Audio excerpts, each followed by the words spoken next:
Well, good afternoon, everyone, and welcome to Up Next, Local Business and Opportunity Zones. Up Next is a webinar series that's supporting Iberia Parish resiliency, and it's hosted by the Greater Iberia Chamber of Commerce. Today's edition is hosted in conjunction with the Iberia Economic Development Foundation and its CEO, Mike Tarantino. This session's been designed to be an informal discussion around connecting local businesses with some federally designated opportunity zones, which our guests from the Acadiana Planning Commission will be here to help us explain that in just a moment. I'm Heidi Martin. I am a member of the Greater Iberia Chamber of Commerce Board of Directors, and I'm the president-elect of Prolog, which is a locally owned company building portable blast-resistant buildings. We've been in Iberia Parish celebrating our 40th year this year. I'm going to be the moderator of this afternoon's webinar, and I'm so happy you could join us. Just a note to the audience that your microphones are being muted to reduce background distractions. And if you have any questions for the panelists, please type them into the chat box, which you can find at the bottom of your screen. And our chamber staff is monitoring this right now and will submit your questions. So what I'm going to do, rather than trying to introduce them, I'm just going to give you their names, and then I'm going to let each of you introduce yourselves. Our panel includes Monique Boulet, the CEO of the Acadiana Planning Commission, Chad LaComb, Development Planner of the Acadiana Planning Commission, and of course, Iberia Parish's own Mike Tarantino, who is the CEO of the Iberia Industrial Development Foundation. And as soon as they introduce themselves, we're going to move directly to the heart of the program. And let me just tell you, the Acadiana Planning Commission, they serve the public sector in planning and implementation of economic, community, and transportation development throughout the region known as Acadiana. So let's start off with Mike. Introduce yourself, and then Monique and Chad, y'all jump in, and let's get the ball rolling. Well, Heidi, thank you so much, and thanks to the Chamber for giving us this platform. The Up Next webinar series has just been great, very educational. We very much appreciate the Greater Iberia Chamber of Commerce bringing that programming today and for allowing IDF to be a part of it. Yeah, my name is Mike Tarantino. I'm the president and CEO of the Iberia Industrial Development Foundation. We're the primary facilitator of economic development activities for the parish of Iberia and all the municipalities and all of its assets. We got so many questions about this particular topic, and we've got so many great partners that are really experts on this topic that we're really happy to bring Acadiana Planning Commission into the mix. Again, I'm Mike Tarantino, and our offices are right here in Iberia Parish. We've been doing this for some time now, and we'll talk more as we go along. Thanks. All right, Monique. Thank you, Heidi, and thank you, Mike. Monique Boulet. I'm the CEO of the Acadiana Planning Commission, and always excited to participate in anything in New Iberia. I'm also part of the great big giant Babineau clan over there, and so certainly grew up in New Iberia, a good part of my life. Acadiana Planning Commission is made up of our board is made up of the parish presidents from 7 parishes, and we really look for areas in government where we can collaborate. We can find common problems that can be solved with economies of scale and really attack problems across the board. Many of our elected officials face the same challenges in their day-to-day work, and they're individually trying to come up with solutions. And so it's leveraging, it's collaborating, it's a lot of great things. And so that's who we are, and I guess why we're in this conversation. I'll pass it on to Chad. Chad, you're on mute. I always forget to unmute myself. Chad LaComb, Acadiana Planning Commission. I am an economic development planner here with the commission, and I work primarily with community and economic development, particularly working in revitalization plans and bringing back a lot of the vibrancy of our downtown areas, which kind of leads into today's discussion about opportunity zones and the Invest Acadiana initiative, which is our regional initiative. Okay, that sounds great. Mike, why don't you lead us off and let us know what the opportunity zones are and how we can help our community. Well, thank you again. And as I mentioned in my opening statement, that there are a lot of topics, there are a lot of people are interested in economic development as we are, and in growing our parish and growing our assets and creating more opportunities, not only for people to work here and own businesses here, but to live here as well. And there are a number of very important tools that have been created over the years, and we wanted to make sure that Iberia Parish businesses and residents know all about, and investors know all about them. One of those is this Opportunity Zone program that you've heard about, part of the 2018 Trump Tax Cuts Act. And it's been a spectacular program. It's being used nationally for a lot of great projects that spur economic development. Our goal here is to bring the best in economic development to the parish. And we get a lot of questions about how can I invest in an opportunity zone, or even more importantly, how can I get an opportunity zone to invest in my project so that I can, so that I can make my concept happen. The Acadiana Planning Commission has done a tremendous job in putting together some tools, which I'll certainly let them explain, but just incredibly important for small businesses to learn about what opportunity zones can bring. Not only opportunity zones, there are many other tools. I know we're focused on opportunity zones today, and so we'll stick to that. New Iberia specifically is very important in this respect, because the opportunity zones in Iberia Parish are all inside the city limits of New Iberia. Mayor Freddie DeCourt and his staff have done a tremendous job in continuing to build our assets in this area. And I think opportunity zones can be layered on top of that to help even more. So when you're talking about our downtown development districts and our historic districts and our historic cultural districts and those kind of things, many of those things can be layered. And I know that our friends from APC will talk about that as well, but can be layered to be part of this opportunity zone to bring even more value to the community as we go through. So it's just a tremendous tool. And I think APC has created some great ways to access that tool. And so I'm looking forward to their giving us a little more information about opportunity zones. Monique, you want to go ahead and start us off? Sure, I will. So the Opportunity Zone legislation that came through Congress back in 2017, I guess now, came through really quietly and quickly. And when it was suddenly legal, not many people were deeply aware of it. Let me say that. Chad, who is also going to really go more technical than I will today, was watching closely, and he came to me and we started talking about it, and he explained to me what it was. And we were working on the University Corridor project in Lafayette with the L'Espace Motel and a lot of that, which was kind of a poster child for this. And then we said, wait, we can't just do one census tract. We really need to look at this entire region. And part of our comprehensive economic development strategy that we put together for the Department of Commerce is to focus on our downtowns. And so we've identified that as a priority throughout Acadiana. You know, our towns are critical to the culture and to the economy region-wide. But that's a big, we have a lot of downtowns. And so what do you actually do? What's out there to do this? Well, this program became perfect. And Chad spent some time really looking at the census tracts and doing some data crunching, and identified census tracts in our primary downtowns. So in Abbeville, New Iberia, Breaux Bridge, Opelousas, Eunice, Church Point, and Lafayette, the core of Lafayette. And so suddenly we had a regional strategy, which the governors across the country were allowed to designate census tracts, but it was happening so fast, a lot of people didn't really stop and think about it. And so we were told New Orleans and Baton Rouge would dominate the selection process. So we were like, if we can just put the strategy together, and if we get a few of them, we'll be doing great.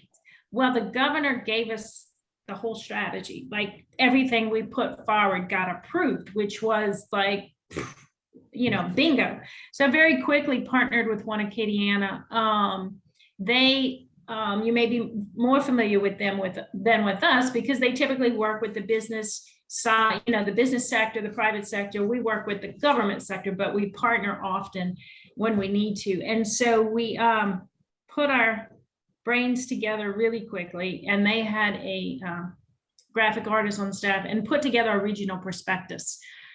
which hit the presses nationwide. We were on the very front end of this, and it's driven a lot of conversation to our region with investment, and given us an opportunity to also, look, Mike has it there, but I think I can pull up. I'll hold it up until you get it up there. This is the cover. Mike actually has the New Iberia one, but we do have a regional one.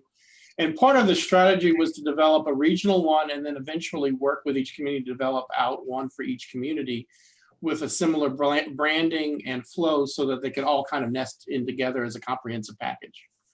And that work has been kind of monumental over the last 2 years for us. And we've taken a really deep dive and mapping out assets in each community. Well, I'll keep talking while I'm going to pull it up. There you go. Yeah, so this is, and I wish I could, let's see.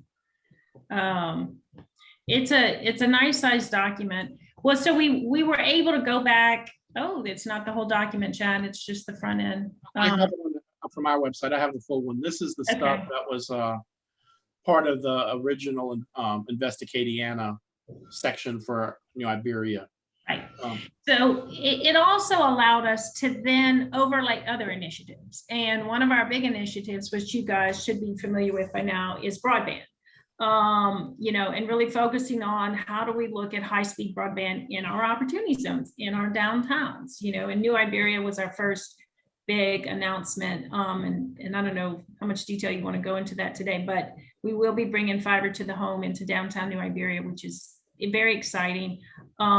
It will give your businesses options, choices, I guess, in broadband, more choices. In Lafayette, we have LUS Fiber, and we have 15 other providers offering lots of different types of broadband at different price points. And that's what we're trying to do, is really drive a higher quality broadband, higher speed, more bandwidth, so that businesses can not only, and this morning, somebody from Vermilion Parish, I actually wrote it down, because I talk about trying to compete globally over the next 5 to 10 years. And she said it's bigger than competing globally, it's functioning locally. And I think that's where we are right now, is really trying to function locally, but preparing, giving our businesses the tools, whether it's opportunity zones or broadband, to really be more competitive. The other thing opportunity zones did was open our conversation in communities from, when talking about investment, from just straight up investment. What Mike talked about as far as opportunity zones being a tool, it is one of many tools, right? And what's happening across the country is a lot of revitalization. A lot of buildings are becoming old and they need to be redone. And how does that happen? Real estate, we're all looking at rebuilding our cores, our urban cores. And so this is a capital gains incentive. And I know in New Iberia, and I know throughout Acadiana, we have poverty and we have issues, but we also have wealth. And we have a lot of wealthy people who love their hometowns.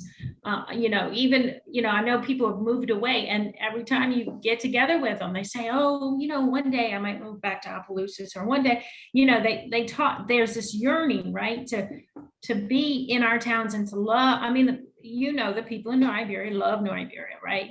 And so how do we talk about investing our local wealth back into our communities? So it's an impact investment, and often impact investment does not mean less return, because a lot of times you can identify a demand, right? And it's just not a traditional invest in, invest out, return on investment type. It's a different type of investment. And so we were able to come into our communities and really talk about that, and look at particular projects, look at, take, I guess, individual projects and bring in different investors, different perspectives. It's part of a capital stack is what it is.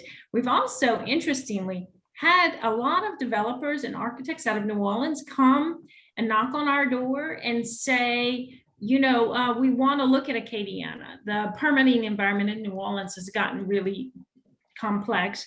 And so they're looking for easier places to invest. And they come, and we met with one about a month ago with opportunity zones funds. And so, you know, we kind of walked through it with them and tried to match projects. I guess Chad's kind of become a matchmaker in that way. But it's opened the conversation, and I'm going to let Chad talk a little bit about exactly what it is. I can talk about it, but he really can talk about it better. So, well, the Opportunity Zone program was originally designed to drive investment into areas that, after the last Great Recession, weren't participating in the economic recovery.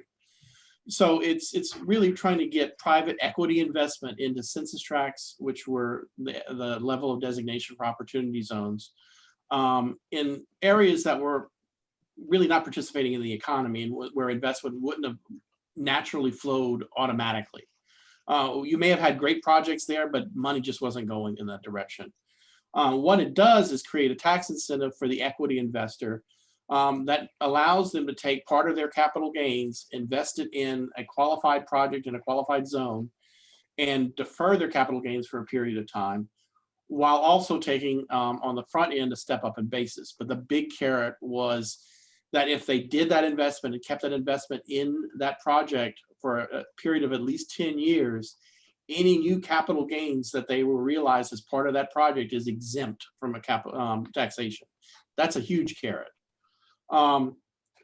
What ends up happening though is, in order for the opportunity zones to be really effective, we have to build some safeguards. We have to build some rails on it that encourage and lower the risk for investment into these zones or tracts. Part of these investments, and one of the things that we've been doing working with our local governments, is trying to build in these incentive packages. And that includes the broadband initiative that we're talking about, bringing broadband into downtown New Iberia.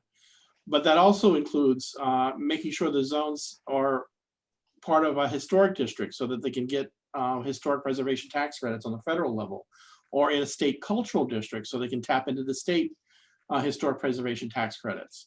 And both of these are also qualifiers for entry into the state rehabilitation tax abatement program, which is another incentive that was passed to match the opportunity zone incentives. All of these together really lower the cost of development in these zones. And in part, it makes up for the headwind that a lot of the zones are facing, because the property values are usually depressed in these zones because they're in high poverty, lower income areas. And that's part of the qualification of why they were designated as opportunity zones. The beauty is this: you guys have seen some results even right in downtown New Iberia. And one of your projects has gained national attention. Keys Behavioral Health have formed an opportunity zone fund and is using part of their, and that's going to fund part of their expansion in combination with historic preservation tax credits and the restoration tax abatement program. And I think they're also marrying it with some other incentives to address the opioid addiction problem that has also been a national crisis. They have presented on national webinars and national pitch day competition events. They won our local pitch competition event, which is one of the things we did to highlight our opportunity zones. The other thing that we've done really, though, is really to put together these prospectuses that help communities market themselves to outside potential businesses and that would be looking to relocate somewhere. And the first challenge we had is we have all of these statistical numbers that are kind of dry, a little bit boring, and really don't tell the story of a community. Really what the community, the real assets are, the things that we all love about a specific area. So we got a grant for the Delta Regional Authority, and Iberia Parish is one of the qualified areas under the Delta Regional Authority. And we developed out a series of prospectuses for all of our rural parishes in our footprint. And as part of that exercise, we engaged in a set of asset mapping meetings, and a lot of the people that are here today were participated in those asset mapping meetings. And we really took a deep dive on what are those things that make New Iberia unique. Yeah, there you go. I can share it too if you need me to. And we incorporated it in the prospectus, and we used your photographs and your story to tell, why you should want to come to New Iberia and invest and locate in one of our opportunity zones. I'll ask the lad, if you go back a second to the page where the list of the zones, you have 4 opportunity zones in New Iberia. The same number of opportunities as opportunity zones as South Bend, Indiana, which is where Secretary of Department of Transportation Pete Buttigieg came from. And they are approximately 3 times your size. So in terms of hitting the trifecta of getting awards, you guys really did really well. 4 zones is really spectacular for a community your size. In a nutshell, that's kind of the purpose of opportunity zones and what they're trying to do. Investment in projects that we've seen have been everything from projects like Keys Behavioral Health, which is a inpatient, outpatient treatment facility, all the way to different types of housing projects, from student housing to affordable housing, housing that's multi-use housing developments, like here in Lafayette. Really a broad range, and even investment in businesses where they didn't necessarily take advantage of the opportunity zone incentives, but wanted to be located in the zone so that they'd had that option later on. And that's the big plus. As it stands now, they're looking like the current administration is going to continue their support for the Opportunity Zone program. The time limits on the initial step up in basis, the tax reductions from existing investments and of capital gains are slowly expiring. There is at least one bill before Congress right now to expand those out. And some of the deadlines with the IRS have been extended through June for initial investment into opportunity zones. So, the time is kind of right to take advantage of still some of those incentives, as well as the possibility that the program may even be expanded out. And it really was a bipartisan program. It shares broad popularity on both sides of the Republican and Democratic constituencies. And Mike? Monique's coming through the prospectus as we go. Absolutely. You have digital versions of these available to you on basically an index card, and we can get you some copies of these. So Chad, thank you for that explanation. I very much appreciate it, and I want to commend you and APC on putting together this prospectus. These prospectuses, I guess, is the right term. Were very much based upon what your typical stock prospectus, an investor's prospectus. Something that could give a description of what our assets are, to give people, those that live here, but maybe even those that might want to invest from the outside, a real feel for what their investments could do and the kinds of things that they could leverage.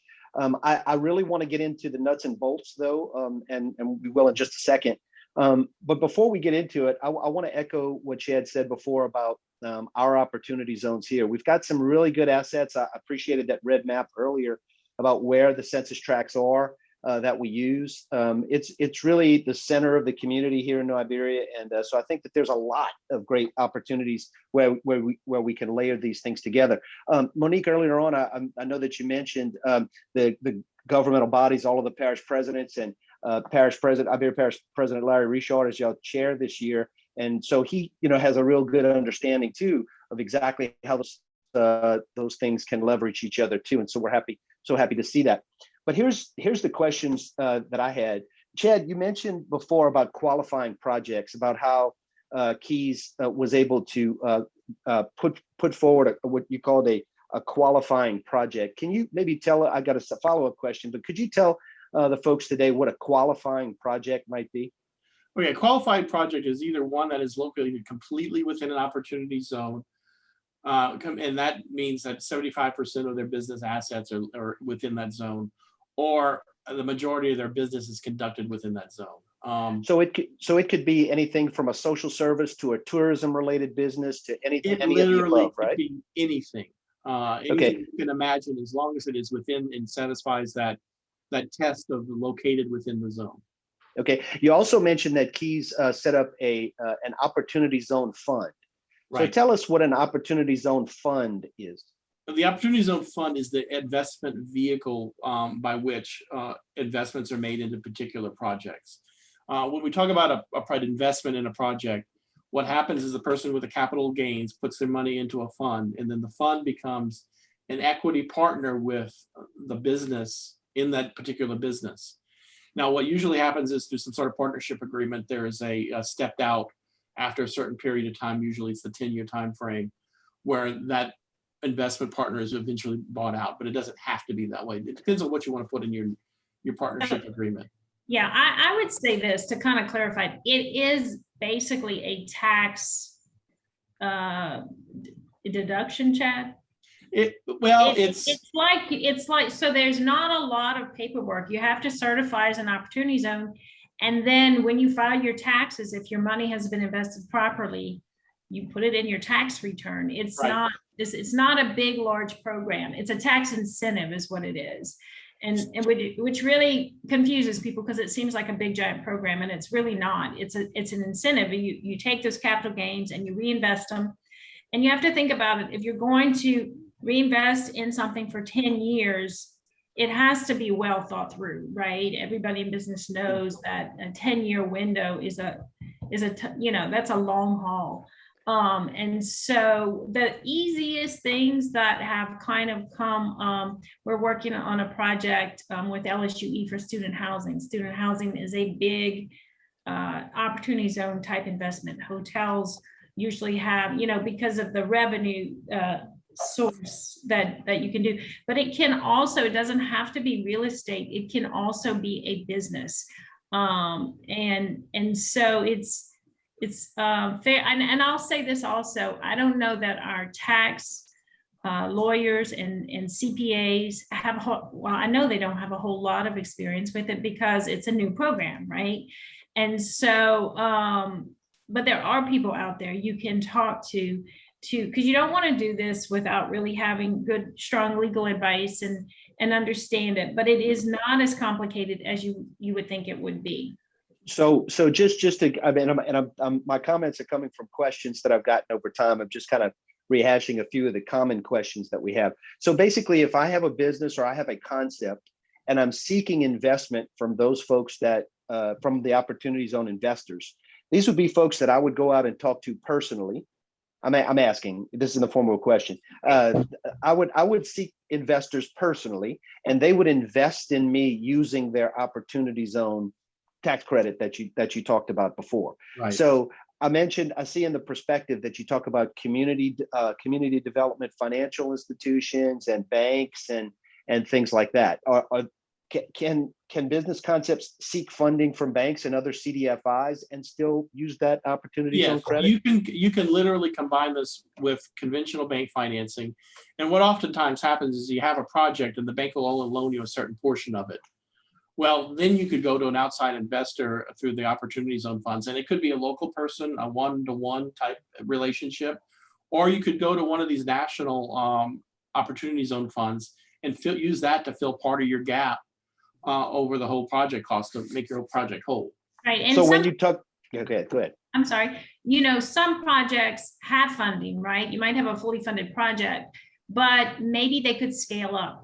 Maybe if they had another, this much money, they could scale. It needs to make business sense, right? But it makes sense to scale it up. And so then you could do a fund for a small portion of a project.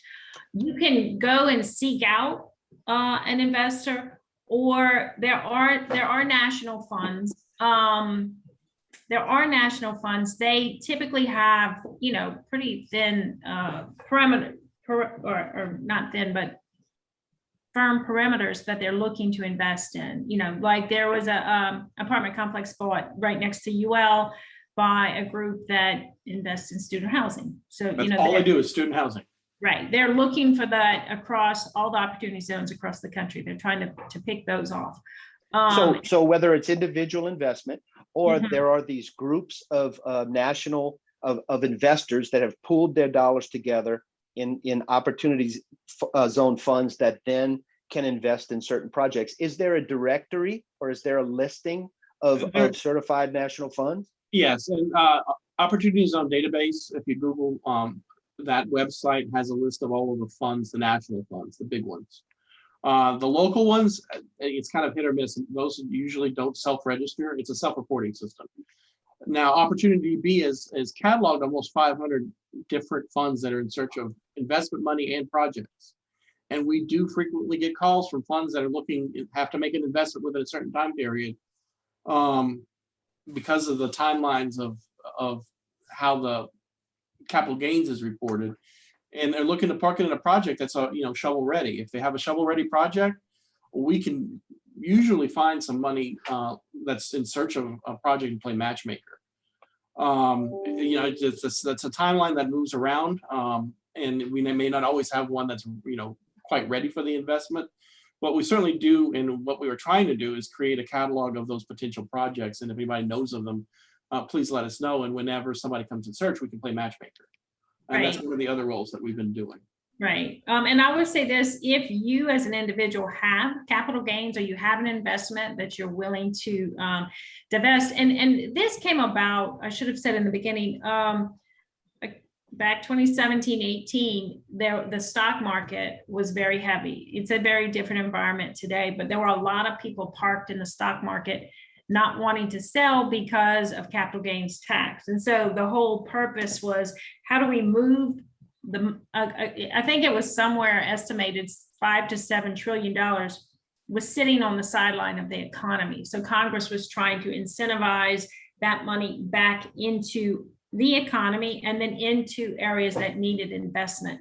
And so, but if you as an individual have an investment that you're thinking could be, or you have capital gains or potential capital gains, do not run and sell them until you really know what you want to do with them. Let me just say that, because there are time limits. Once you cash out, you have only so long before you can start, before you have to put that money into an opportunity zone investment. But once you have a project, it identified and really worked up well, somewhat like you would do for a bank, because it's an investor, right? They want to see the same performers, they want to see the same business plan in place, then we can help. And again, it's timing often, but Chad he is tied in, and we do like to play matchmaker. We do like to try to, when people come knocking, have several projects for them to look at. So definitely make that offer out there. And I'm going to add, we also have several small business lending programs, particularly the one out of South Central, which does target some of their loan as part of their loan program to opportunity zones. It's a scoring factor, so you kind of score higher in your loan application. Right. And that lending program really is targeting small businesses that have trouble accessing capital from traditional financing sources. So that could be an additional financing mechanism combined with OZ funds. So I'm scrolling through every other incentive out there that we went and identified. It can be stacked with all of these. And a lot of these can be stacked together. And so when you look at projects like when we took the Let's Pay Motel down in Lafayette, that one did not have an opportunity zone fund, I will tell you that, but it stacked 5 or 6 different funding sources. And a lot of times the projects that, the toughest projects are the ones where you really have to look at multiple funding sources, including bank funding, including, you look at the traditional funding, and then you look at these incentive programs as well. And I'm throwing Chad out there again, but, he does have a good technical understanding of the different incentives. So, once a project's identified, let us sit down and just put it all on the table and see what sticks. And we have had great partners in this. So that's the end of the prospectus. But definitely, multiple funding sources when it's a tough project. If it's an easy project, and you have capital gains, it's a great program to use. Let me go back to that original map. And the key here is we're trying to build projects that are sustainable, but also have a sound fundamental financial background. And a lot of times these incentives provide enough extra oomph to a project to where they're considerably less risky, particularly those tax credit programs. Either historic preservation tax credits, new market tax credits, are two primary examples. The other thing we worked with, particularly here in Lafayette, is working with our local governments to look at economic development districts in the areas where the opportunities are located. And those fund primary infrastructure like roads, sewer, electric, water, to make sure that you have the capacity to serve the businesses that would be potentially locating into those districts.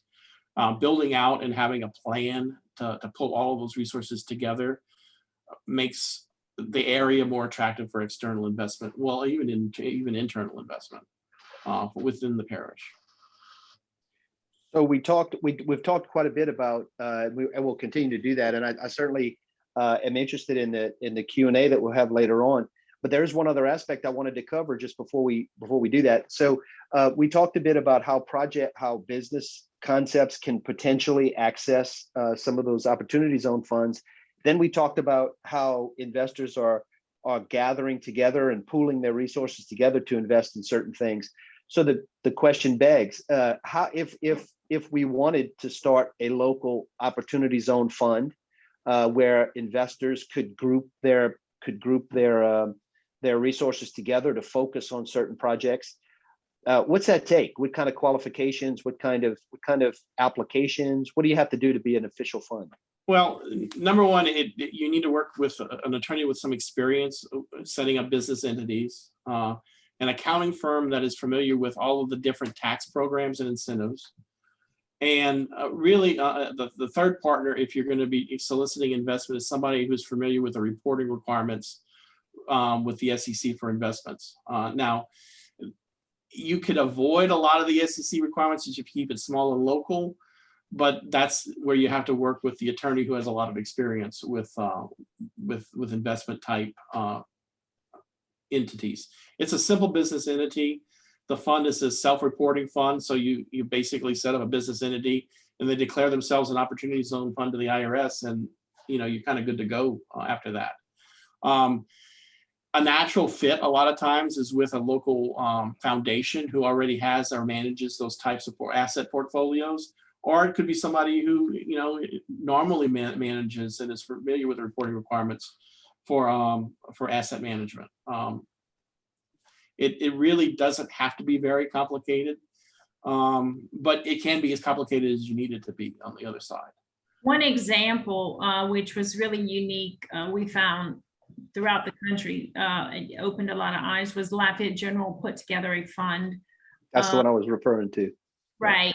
And with the intent, so they're located there in the oil center, and they really want to make that oil center a medical district. So the intent was to invest in companies that would relocate to the oil center, and they've pulled some in from out of state. So it's not really just moving companies around town, but more so trying to bring in more of their supply chain companies and do some revitalization. So that they also have next to it, they have the Opportunity Zone Fund, but they also have I think it's called an Innovation Fund. So they can you can invest your capital gain or non-capital gain funds as well. The capital gains have different benefits and incentives, so it's a different set of equations, but it gives them the opportunity to pull in different kinds of funds, with a community development intent.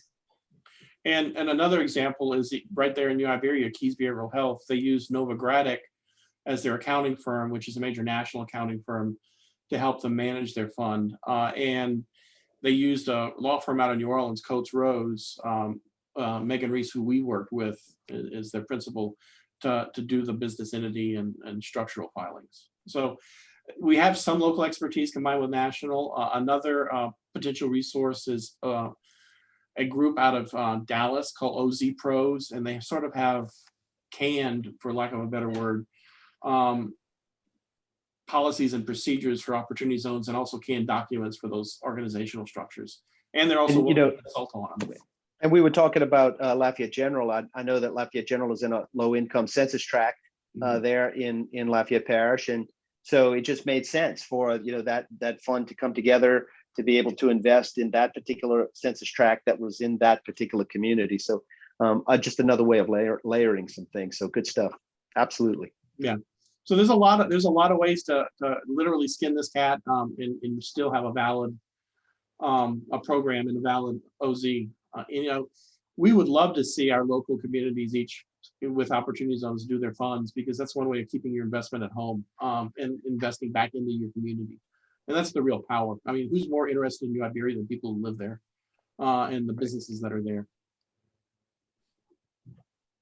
All right, let me just ask a question. I'm going to interject here just to make sure, because I'm not really up on all of these credits and things like that. But I just want to make sure that your focus is not only on the project, but you're also helping to match the person that wants to do the investing. So you're kind of a two-prong approach to do your matchmaking. Is that an accurate Yes. statement? We have had people with the funds, which is the people with the money wanting to do the investing, as well as people who are looking to find a fund. I mean, sometimes we know a fund that's looking for investment that wants to do a project in an area. We can do that match too. What we've tried to do is work particularly with the LED effort in the state clearinghouse. In fact, we were the ones that introduced them to the OZ platform that they're using statewide to kind of be that clearinghouse for essential repository potential projects and properties and opportunity zones and funds. It has all of those things at one place. And that is part of a national push. They subscribed early on to Peter Triog's group, which is, I forget the name of the platform, but it's LED has it on their website, a link to it. And all of your projects that have been identified in your region and throughout Acadiana are on that platform as well. And then the LED website is opportunitylouisiana.com, just right. for those that are watching. But that database is part of a national database. So when somebody searches for a type of project, you'll see ones from New Iberia right next to ones from New York as comparison. And that the power there is just, and being in one place where everybody is and allowing people to kind of shop for the best fit. That's great. I just want to remind the audience that we will be doing questions and answers. I'm not aware of any questions that have come up yet. So as soon as we get some, but are there any other parts of this program, or do you want to give out any information? Like if somebody, for example, wanted to get a copy of the prospectus, is that available? Or is there a place where they can go to get more information? Can you give that? You can go two places to get a copy of the prospectus. You can go to investicadiana.org, which is the joint initiative with One Acadiana that we've been working with. You can also go to our Plan Acadiana website, planacadiana.org as well. And it's under the Economic Development Plan. And there you go. Monique just posted it. Just put it in the chat, link to the New Iberia prospectus if you want it right there. And I think, let me just say this about the prospectuses. They describe a whole lot of projects and a whole lot of plans. There have been a lot of folks in all walks of life, including economic development, who have a whole set of ready to go plans that I think are, a little biased, I guess, but I think are really good to invest in, particularly in Iberia Parish. But I know in the case of APC, all across Acadiana. And so this is a really good way of bringing private funds to bear and to give private investors an incentive to do that and to invest into things that they love. But if you're just a straight up investor, if this is not necessarily about that, this is just about a good investment vehicle.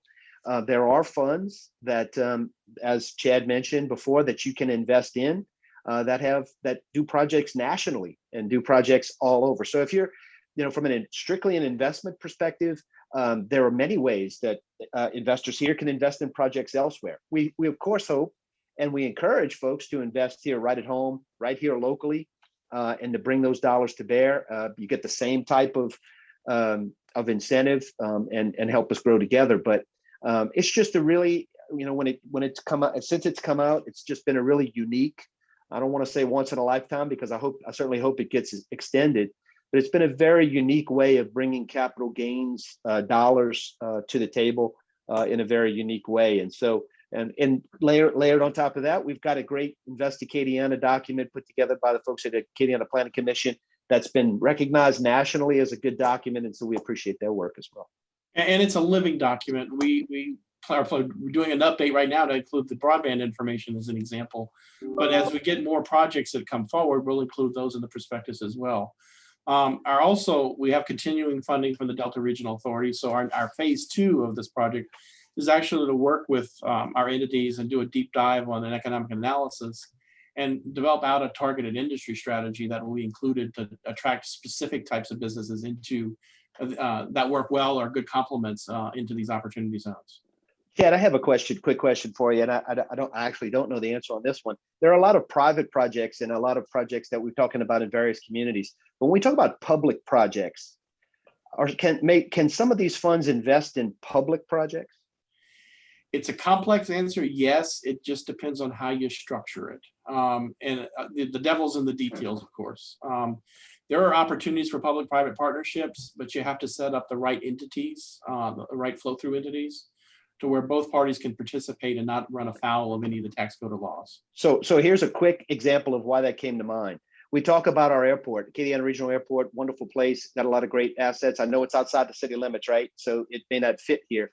But we talk about building hangar space and how we need new hangars and we need new roads and we want to invest in our, to put it inside the city limits, we want to invest in our downtown. The Mayor DeCourt has a whole series of projects that he's recently unveiled on New Iberia now that are public related. Maybe that's a better example.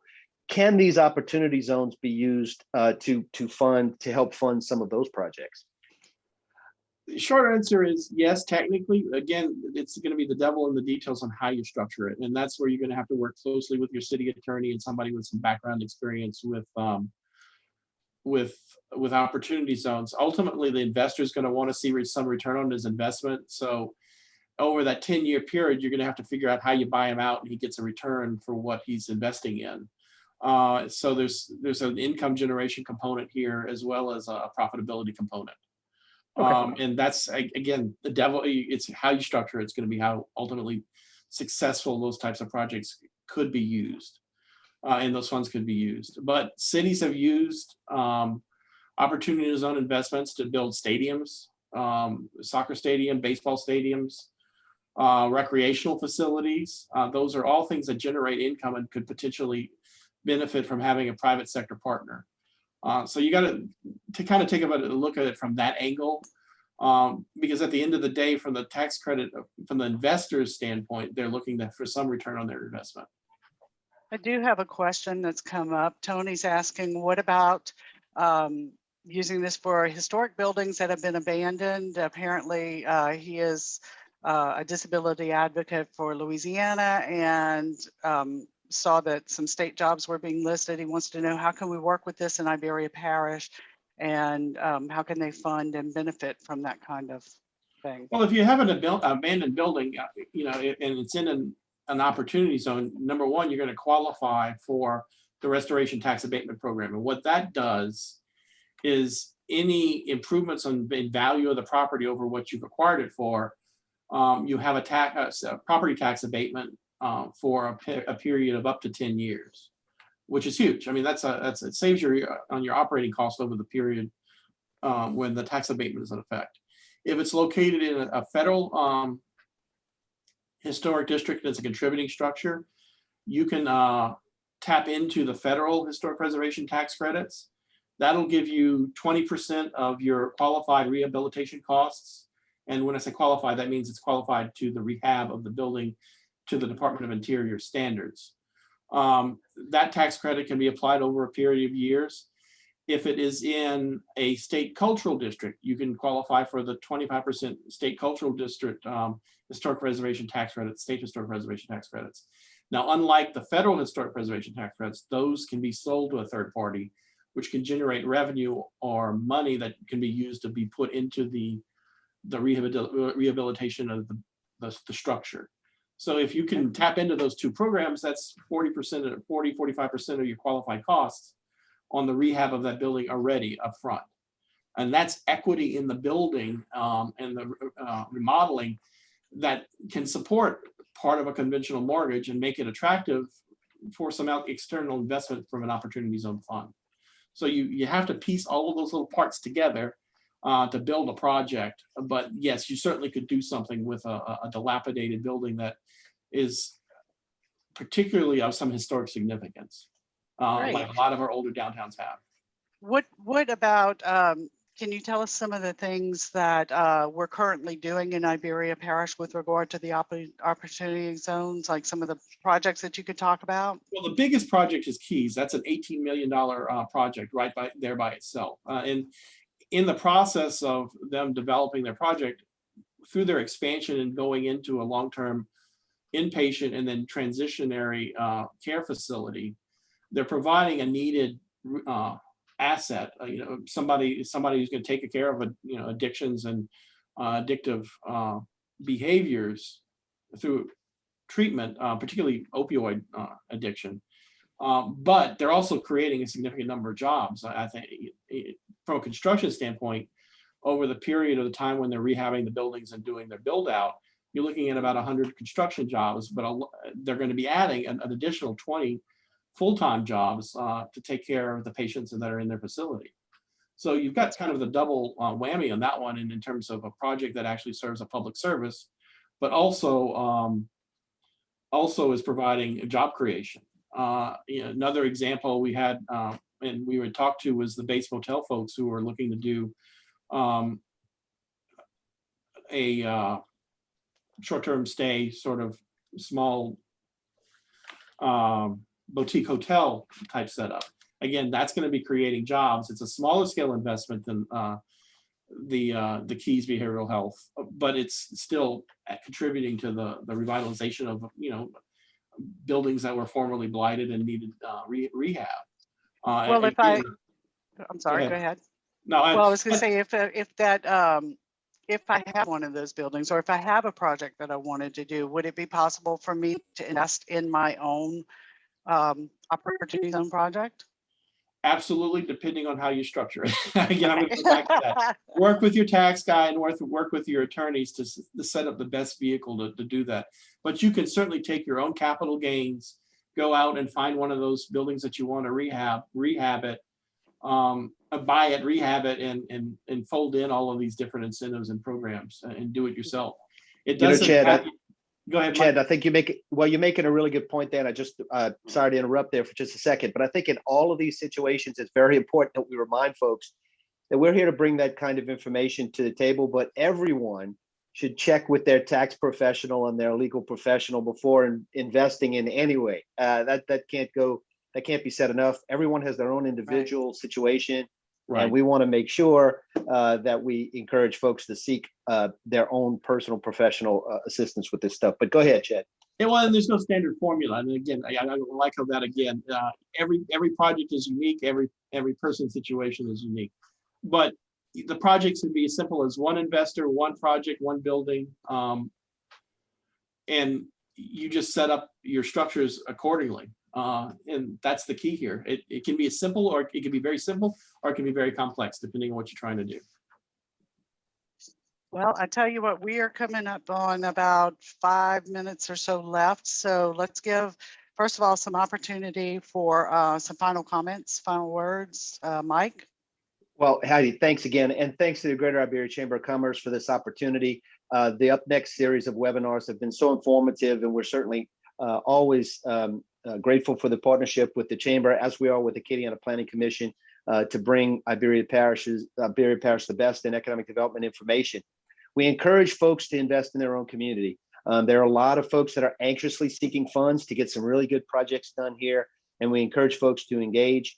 And just in closing, I'll just say there were other incentives that were mentioned in the discussion. There are also a number of incentives that are listed in the prospectus. We'll be happy to help you with each of those. You can find out more information about the IDF at iberiabiz.org, or give our office a call here in downtown New Iberia. That's 337-367-0834. We'll be happy to assist you and make sure we steer you in the right direction. Thanks again. All right, Monique. I just want to thank everybody. We'd love to learn about what's going on over there and see how we can help. One thing we didn't spend a lot of time on was the most recent announcement with broadband. We should be, we got a grant to bring fiber to the home into downtown New Iberia. So that's gives you another choice, and it's a I guess a real another tool, another very valuable tool in the toolbox for New Iberia and for Iberia Parish. It will also go out to the airport, which is a huge get, I think. And so keep us aware is what I would say of what's going on, and let us see where we can help and how we can leverage our work, and also that, you know, where it's appropriate from around the region, because we have a lot of great people doing great things. And so how can we connect to each other and just leverage and collaborate and make, you know, take things to an even higher level. So that's it. Excellent. Excellent. How about you, Chad? Oh, and again, I'm going to echo, if you have any questions, or particularly if you have projects that you're looking to develop, we are happy to facilitate any conversations that you may need. And you can reach us here either through my email address, and I'll put it in the chat real quick, or by phone. Awesome. Well, I tell you what, if you have not taken a chance to take a look at the chat, Monique has put several really good links in there. Go ahead and take that. If you've missed any part of this program, it's not too late, because today's webinar is going to be posted on the Chamber's website at iberiachamber.org/upnext. And you'll have the link to the Invest Iberia prospectus there as well. I'm really excited about this. I do have a couple of announcements that I do need to make on behalf of the Chamber. You know, we talked about different businesses and what they're doing. We have a couple of really great Chamber ribbon cuttings coming up.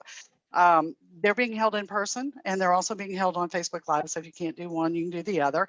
And this Tuesday, March 30th at 10:30, there's a new business, Crawfish and Go, GEAUX, on Lewis Street is going to be holding their ribbon cutting. Then on Tuesday, the 13th of April at 10:30, Keys for Sober Living on St. Peter is going to be holding their ribbon cutting.